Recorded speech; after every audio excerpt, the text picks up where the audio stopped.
How you doing? Hello. How are you? Good. How are you? Thanks for your flexibility. Oh yeah, no problem. I love the background, so that's why I want to choose this place too. That is a good background. Where are you? You're in your office? Yeah, this is like the place for me to do the experiment. So I found you because I saw an article about the MIT AgeLab, and Yes. specifically it was the age simulation suit. Yeah, Agnes. Yes. Yeah, is that who it was? Yeah. And I was like, oh wow, that's cool. I should try to find someone there to interview. And you jumped out. That's good because I'm like troublemaker. Maybe. I guess that's up to you. I don't understand everything you do actually, so that's why I'm excited for this conversation. Yeah. So you're in UPenn, right? Yeah, so I work at UPenn. I work at Wharton in the School of Engineering. So today I'm joined by Dr. Sheng-Hung Lee, a designer, engineer, and systems thinker whose work integrates design, technology, and human behavior to address complex societal challenges.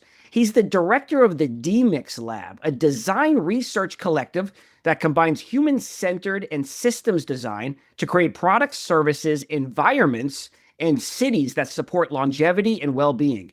Sheng-Hung will soon join the University of Michigan's Urban Technology program as an assistant professor, where he focuses on design for longevity, or D4L, a framework for creating products, services, and cities that evolve gracefully over time. He also works at MIT's AgeLab and Ideation Lab, where he studies how people and systems navigate life transitions such as aging, mobility, and health. Sheng-Hung, thanks so much for joining me. Thanks for having me. And very exciting. It's I love the virtual cafe, virtual podcast. Great. I'd like to jump right in and try to understand what you do. So, you describe your work as mixing design, technology, and systems thinking to address complex problems. What does that mean? Yeah, it's really broad question. It's really, I mean, for me, I'm still exploring, work in progress. The ideas is like what I really want to say is like now the design challenges, the design problem is not just simply about form and shape. It's actually a collective effort. So think about you can't say, oh, one designer to solve the climate change problem or aging problem. No, it's a collective like effort. It's a collaboration. And I really love people. So, people all heard this term human-centered design all the time. And what I really want to do is like connect with the HCD, human-centered design, with system thinking, with Okay. like systematic like perspective to look at, yeah, how can we scale the impact? We're not just like for like solve one challenges. We want to think about how can we scale and so deal with the more complicated challenges. Okay, so you're the director of the DMIX Lab. Did you start the DMIX Lab? Yeah, I think a couple of days ago. Oh, really? It's Yeah. that new? Yeah, it's pretty fresh. Oh. I haven't really like so it's really fun. Like I just like launched like in October this year, and Oh. really like as a preparation for my new role at Michigan Urban Technology Oh. Program. And I really love the idea like demix because Yeah. remix like DJ, right? You remix the music and somehow think, oh, what does that mean for design? You mix design with something else. Design Oh. plus. Okay, so you just started. What kinds of projects are you going to work on at the lab? So we so you really think about it's like for example recently I talked to GM. We think about how can we redesign the EV car charging station. So think about in the future. I mean, we're already in the super aging society, especially in Asia, Japan, right, China, and other places. Like, what does it mean? Like, we're not just designing the charging station for EV car. Right? Think of people's demographic, user behavior, mobility issue, aging in Right. place, right? So services, experiences. There's a lot of things we need to consider it. Even though GM is an automobile company, it's a mobility company, transportation company, but there's more than that. And then what I'm thinking about is like design mix, D mix, or like urban technology. We try to put the human lens first and look at the systematic level and tie to our services and experiences. Are these going to be paid projects through the lab? No, we still discuss about the best way for collaborate. Like I really want to Oh. benefit to students. Oh, So okay. the idea is like, oh, is it a course collaboration? Is it like a single project or like research opportunities? So somehow it's still like talk about it. So, but I'm very excited that the company has this kind of awareness, you know. Right. So like also think beyond just their professional. They think about more comprehensively. Let me just jump back to that GM project for a second, just so I understand. What would be the deliverable for that project? What would you be delivering to GM as a design? I think about like it depends on types of like collaboration, but the goal is like it's a mutual benefit. Yeah. I really hope like the students like fresh perspective and learn from this like a real life challenges can inspire the organization to think Okay. about their culture, the way they do design process, how they do Yeah. the research. And also Okay. I think most importantly, like I'm not thinking of design as a okay, design academia or design industry. I think about it as a field.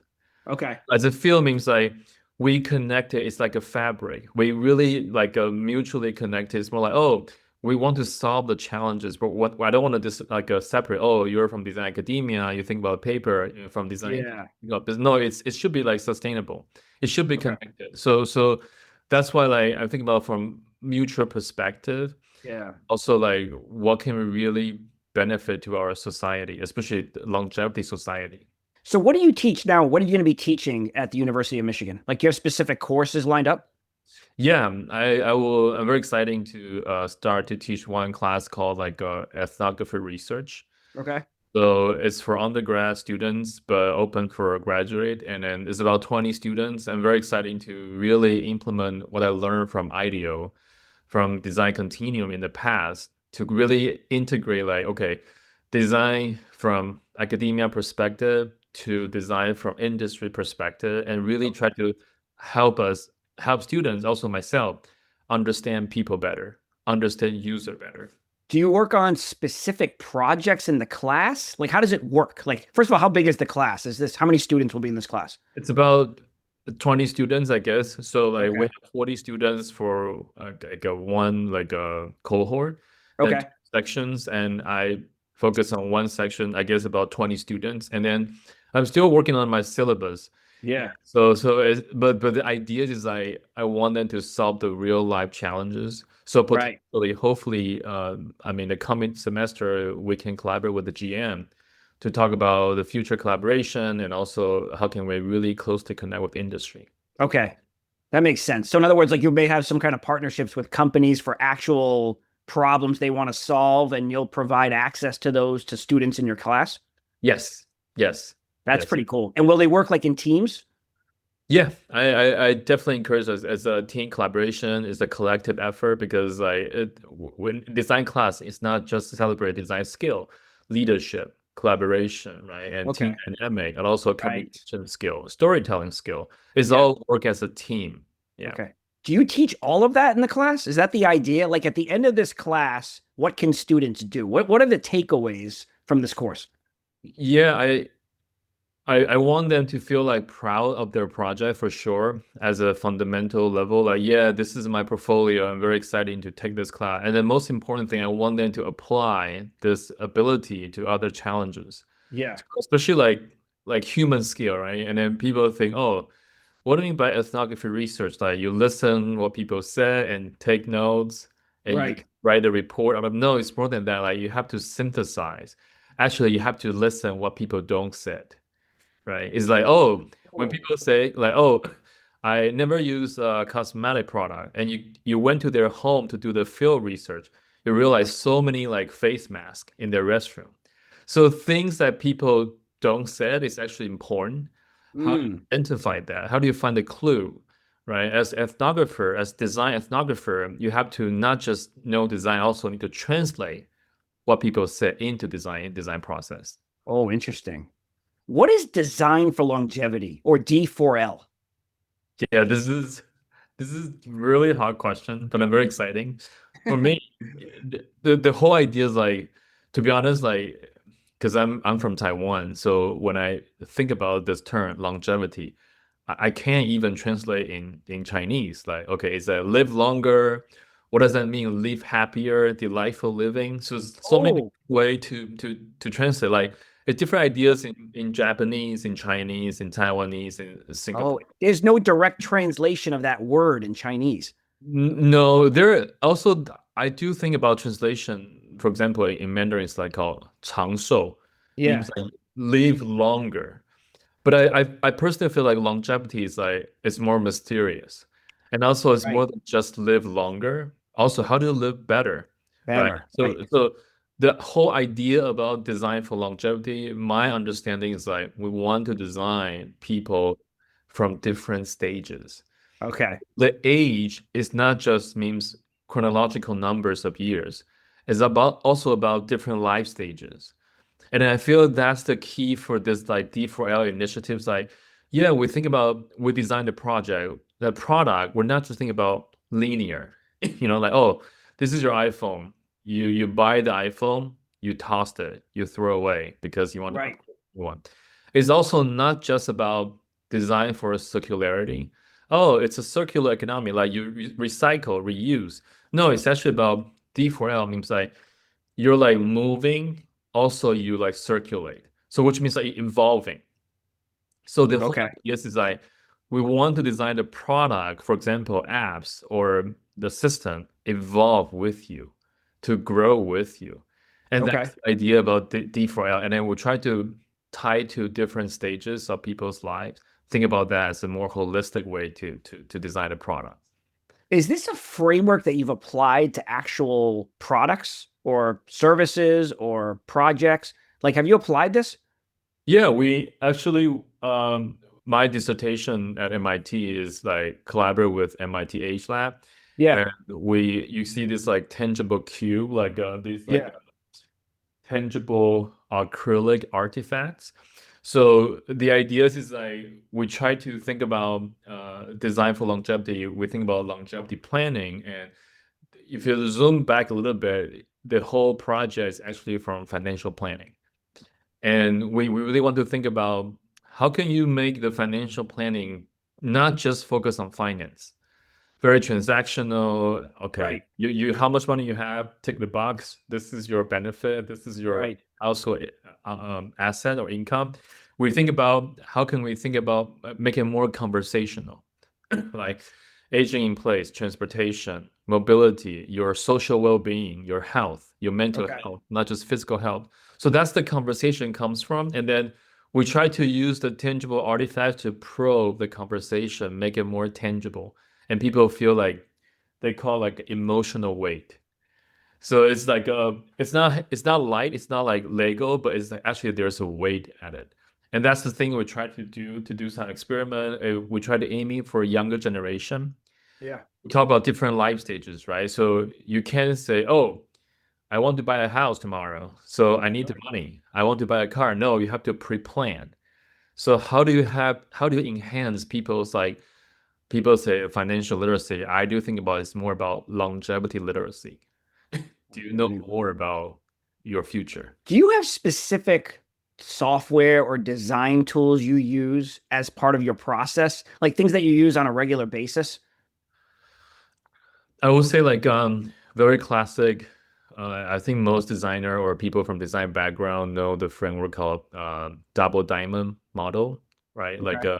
Like from UK Design Council, they proposed this like almost I think 15 or 20 years ago, like you converge, you diverge, and like from ideation to inspiration all the way to implementation. So kind of like you kind of expand and you try to focus and you expand again.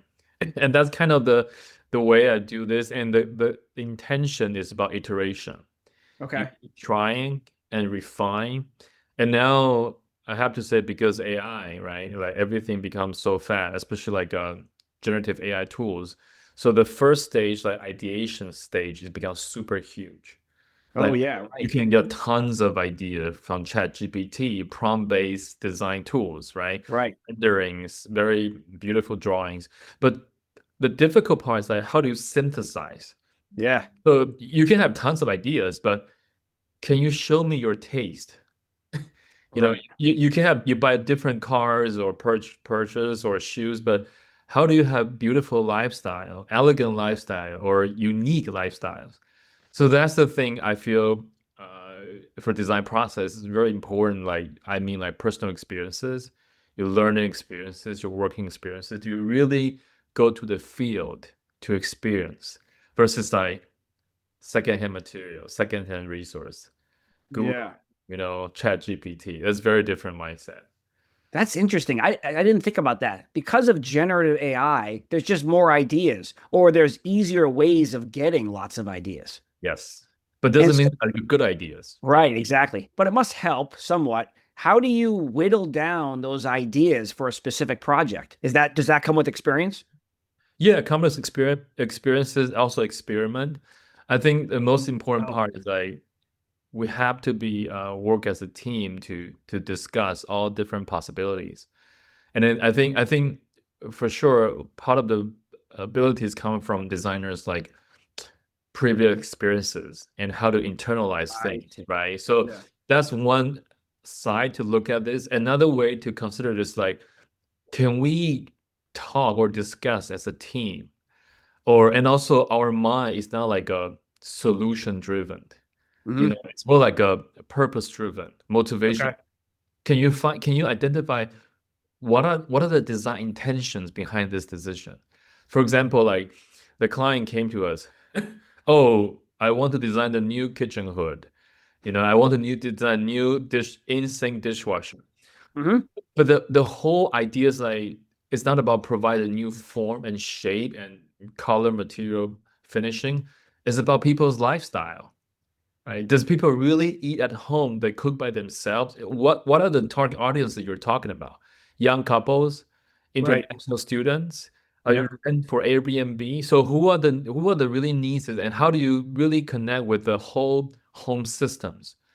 So I feel it's less about when we talk about solution or ideas, it's less about solution driven. Think about the scenario, think about the Okay. bigger context. How do you gather information from that target audience? You're talking about young couples at home, right? They're cooking. They're going to utilize the sink. How do you do that experimentation or the research to collect the information for those types of users for your design? Yeah, for example, when I was IDEO, we designed baby diapers for PNG. Okay. So PNG like came to us, I think about, oh, how do you design like very effective diapers, functional diapers, for example. Right. And then the thing I work a lot is like the method called shop along. So we recruit people like, oh, there are young parents, and for example, from a specific city, tier two, tier three cities, we pay and we follow them to go shopping. Hmm. And we follow them means like we're not intervening their Oh, decision making process, but we try yeah. to document photos, videos, and ask, oh, why you buy this brand for diapers? And then we Right. sort of know people's value for money, how they make decision, rather than just, oh, make it beautiful, make it more functional. I see. So you tried to understand the customers and the customer experience of selecting and purchasing diapers in the store. Yes, yes. Oh, I look at the price first. Oh, they have discount.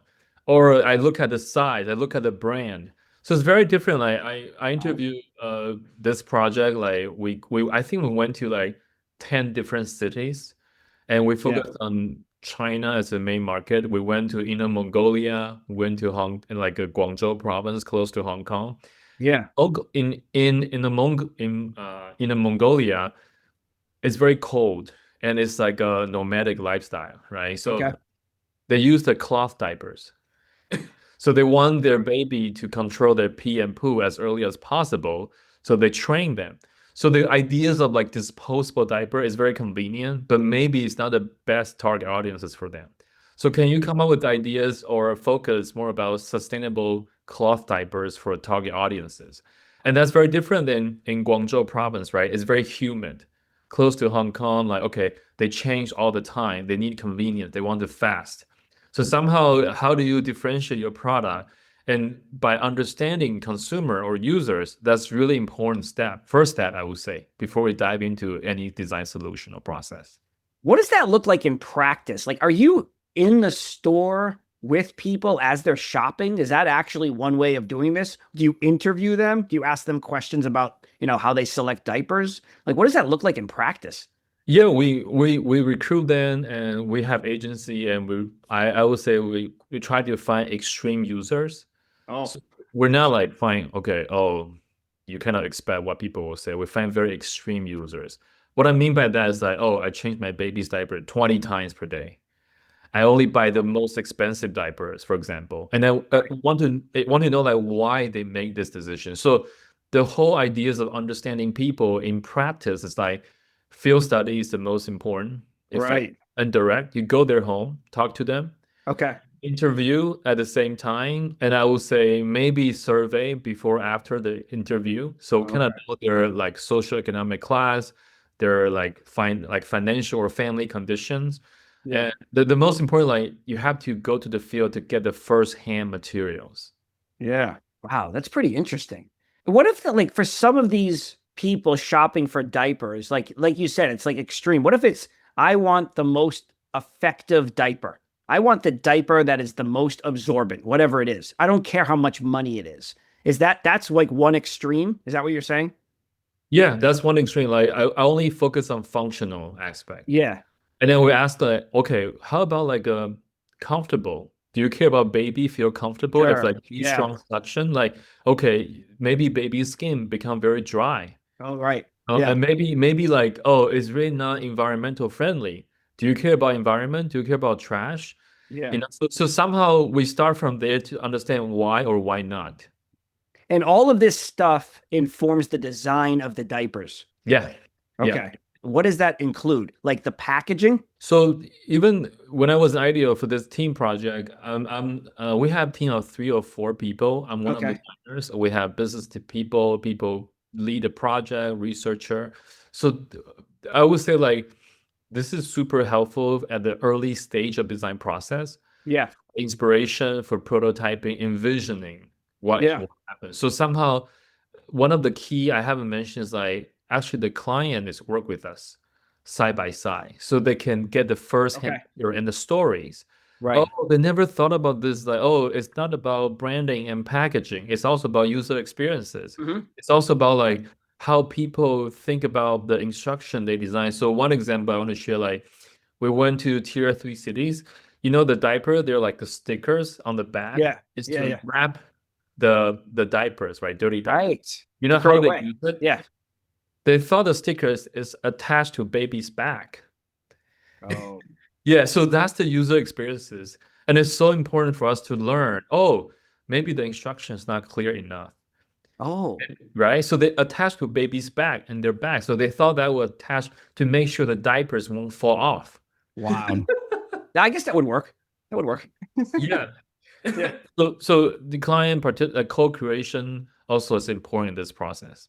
When you deliver a design, it includes all of this. It includes like all the research that you did for the target audience, but also the design of the diaper itself and the packaging, because that's the Yeah. first thing you see in the store. You see the Yeah. packaging.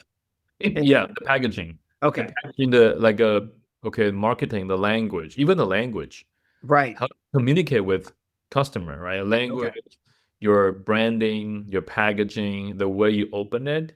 Yeah. And also, I mean, for sure, the core that we contribute is like the structure of the diaper, the folding, Right.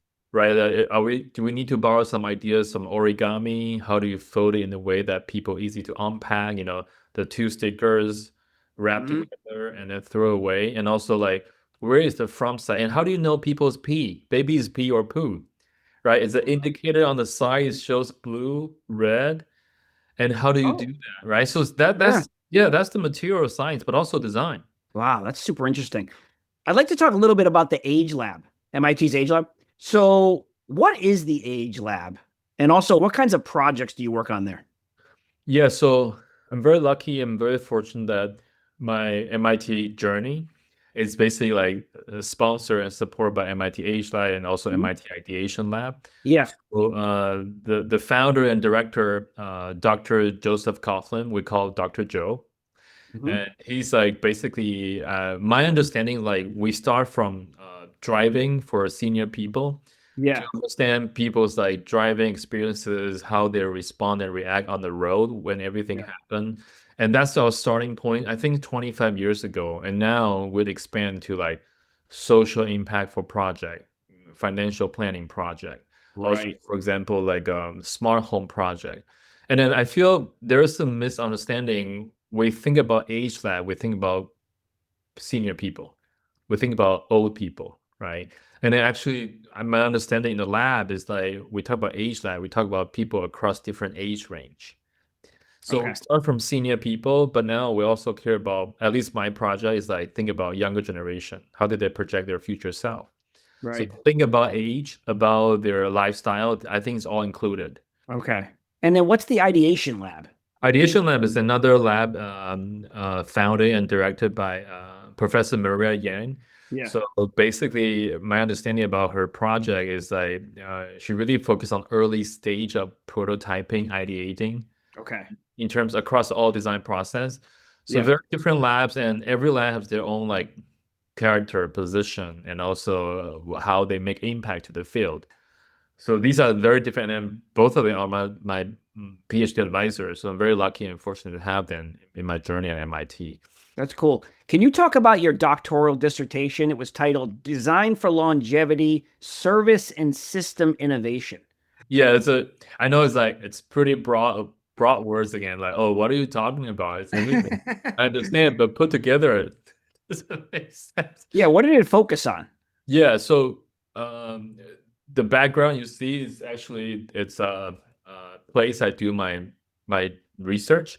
Yeah. So you can think about the simple way to understand this project is like we try to extend the ideas of financial planning services become longevity planning service, and we design the whole onboarding services. How can we understand people's needs through Okay. through this like tangible artifacts to service design, experience design, Okay. and even think about how people behave. And when the people share about their money relationship stories, it's very private, it's very vulnerable. So how do you design that condition to make sure like people can build trust with advisors? We used to call financial advisor, but we tried to propose the term called longevity coach. So, Mm, well, as a therapist, right? Oh, you I come see. here and I want to know your anxiety. How can I help you? And we have like a collective team of experts. Oh, you need more help in like aging in place. We can assign Right. you to the expert for housing. So somehow it's just like onboarding process as an extension for financial planning and how can we design this to user experiences, service design perspective to talk about the whole ecosystem. You're not thinking about one aspect, like the financial planning of longevity. You're thinking about longevity planning. That's what it Yes. is. And it Yes. includes all these other different things. So you're thinking like holistically, like, and this is for health too, right? Like longevity planning. Yes, Okay, exactly. So cool. we create a card, so like 12 directions. So the cards is actually from our interview with 50 experts across Okay. financial planning domain, education, and service design. So we kind of identify 12 direction, for example, investment, education, risk, Yeah. house, health, relationship, family. You can Yeah. see all the keywords actually on the board. It's a little bit hard to read, but you can see Yeah. all the keywords. So that's kind of like our foundation, and we try Okay. to use as a way to ask people's feedback and their stories. So what I'm looking at behind you, that's a visual representation of this longevity planning system that you were studying. Yeah, that's the kind of the keywords, and we have this exhibition in Venus Innovation Design Week 2 years Okay. ago. So it's an exhibition, and we try to do the prototype here, and I think it looks great to see, very colorful and diverse, very like very dynamic. Yeah. I can't see what's on the cards. Like, can you give me an example of what some of those cards say? So we have like, for example, stage, not age, right? So Okay. it's talk about we celebrate people's life stages, not about their age. That's one. Oh, okay. Also think about we say design for longevity, sustainable life center services. It's a life center. It's more than just human centered because we Okay. think about our planet. We think about our environment, not just people itself, right? So Right. somehow it's broader. Oh, Or I see. yeah, we think about like preventative wellness, right? So Yeah. instead of like, okay, how can you become prepared and even like prevent? So somehow it's like, okay, That, more careful, think about your future self, but we have the step to follow. We have the that- plan. that's like medicine 2.0, right? Yeah, Prevention. exactly. Exactly. Okay.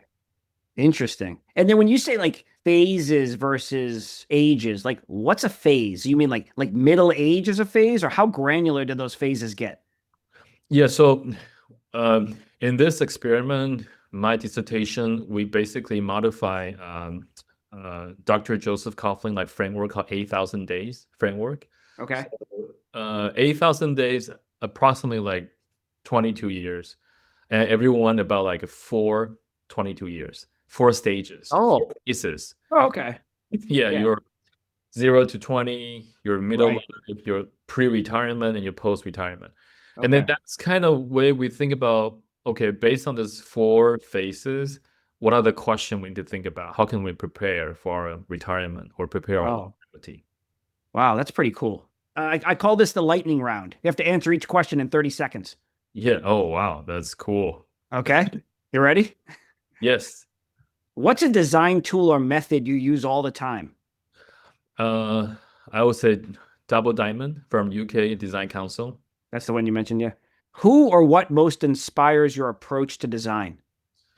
Uh, that's such a great question. I think for me, definitely like my mentor, IDEO. I would say the Okay. founder of IDEO. I love the way they view design, not just the method. Actually, it's attitude. It's a way Oh, to drive the conversation. interesting. David Cali and like Tim Brown is the previous CEO, but I would say David Cali. What's a common misconception people have about aging or longevity? They think about aging and longevity. They think about only for senior people. I think it's across different ages. Right. Okay. If you could collaborate with anyone, past or present, who would it be? Wow, this is hard. I really want to collaborate with my family. Yeah, Okay. I just feel like I understand other people pretty well, but I'm not sure I really understand my family. You need to do some research there. What's your favorite band right now? My favorite band, Yeah. it's a Chinese brand. It's a Taiwanese brand like called Mayday. 五月天. Mayday. Yeah, Mayday. Let me check it out. Yeah, May- 五月天. So it's a Okay. Taiwanese band. All right. I'll check it out. What's an activity you do outside of work? Um, I really can't think about my work, my life outside the work because always in the work. Yeah. So there's nothing, anything that's completely separate from design, anything at all that's like almost disconnected from it, even though you might be thinking about work. Yeah, I think reading like random book or like just I have Okay. the reading habit. I need to finish one book every week. Yeah. So that's kind of my rhythm, my Oh, pattern. wow. 1 a week. Okay. That's Yeah. great. All right. Sounds good. I would love to see a demo, whatever you have.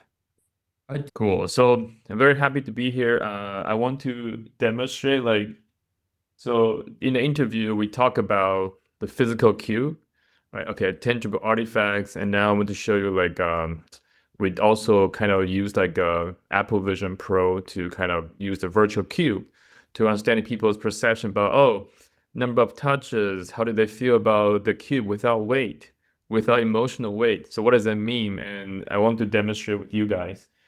It's prototyping. Everything's work in progress. I try Hmm. my best. And first thing I need to change my glasses. Oh, Another green glasses. I Because mean, they're it's pretty a similar. small So what's the difference? Oh, they're smaller. Okay. it's a smaller because going to put on this guy. I need to share my screen first. Very fun experiences. And to share my entire table. A second. Okay. Okay. Yeah. So you see? Ah, I see it now. Oh, cool. So basically, you see the virtual cube is actually the physical cube here. Yes. We build a whole virtual cube, and I'm going to open immersive. You see my whole entire virtual world, right? Yes. So I can play with the cube, and we design like 4 stages of retirement. You can see how I demonstrate, and then it's interesting. Oh, what is mean by manage ambiguity? Arrows in the back, different photos, images, how we manage your health. Oh, I think this is less important. I Hmm. think making big decision is more important to me.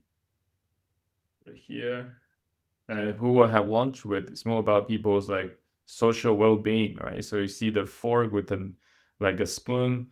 This is interesting to me, but I also want to know more. Oops. Ah, Gravity, things goes messy, but it's fine. You can put it back. And who will you do Tuesday morning? So think about when your retirement, how do you spend your time? How do you keep yourself motivated, right? it's kind of a technical question. How did you build this for the Apple Vision Pro? Yeah, so this is actually called a Spiner. It's a web-based like software, Okay. and then you can easily cut any shape you want, and then you just attach the images. And Hmm. the cool thing about this is that you can see. I know it's not really grab the cube, like a snap the cube, but the Yeah. idea is to feel like, okay, what does it mean in virtual world? Can I be more creative? Can I like try to mess around? Even can Yeah. throw away the cube, Yeah. Oh wow. right? And then everything like, oh, let's go messy. I can reset this. So Oh, I see. press it again. So you're back to 12 cubes. And we try to understand what's the differences between like virtual world versus like physical world. Maybe people feel like, oh, I really want to know more. And then I don't think about reading people's face when I explore these ideas. I can just be myself, very isolated and very like focused. Oh, I see. So So that's what's the difference? What's the difference between doing this like with the actual cubes in your office, having yeah. someone do it there versus virtually? Like what's the difference? There's still, although I guess the hand movements are different, right? With the way you handle the cubes. Yeah, the But what's the way difference? Like are you observing different things? yeah, we actually maybe can I stop sharing this so I can talk to you? See Yeah. you. Yes. Yeah. So it's really fascinating. Like, so it's really cool. Like when we use the Vision Pro to understand people's virtual behavior versus like a physical cue, it's like we think Yeah. about. Imagine the ideas is like you use like a post-it note versus mirror board versus like Figma.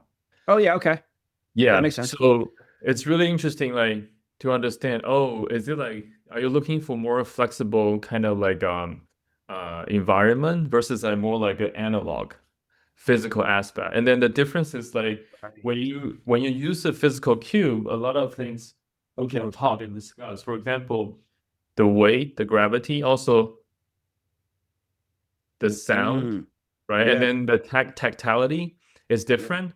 And versus like in a virtual world, as you see, like everything's like it's really quick.